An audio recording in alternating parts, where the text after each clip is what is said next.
पुरानी हवेली का रहस्य।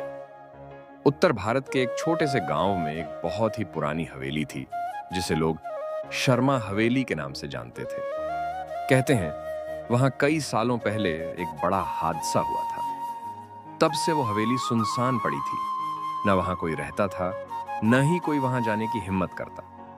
गांव के बुजुर्ग कहते थे कि रात को उस हवेली से अजीब सी आवाजें आती हैं, जैसे कोई दरवाजा खोलता हो, कोई चल रहा हो या फिर कोई रो रहा हो। शहर से आई एक पत्रकार नेहा, जो रहस्यमयी घटनाओं की रिपोर्टिंग करती थी, इस हवेली के बारे में सुनकर बहुत उत्सुक हुई।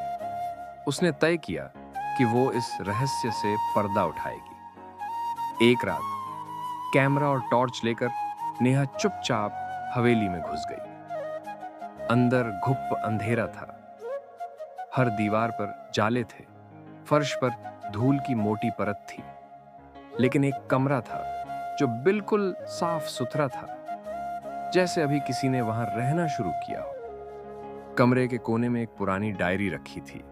नेहा ने उसे उठाया और पढ़ने लगी। अगर तुम ये डायरी पढ़ रहे हो तो इसका मतलब है कि तुम भी उस रहस्य के बहुत पास पहुंच चुके हो।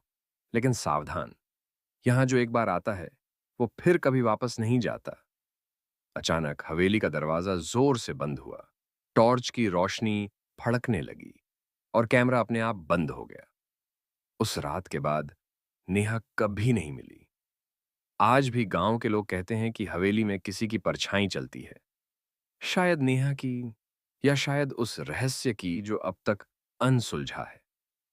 अगर तुम्हें ऐसी और रहस्यमयी कहानियां चाहिए, भूतिया, खजाने वाली, टाइम ट्रैवल से जुड़ी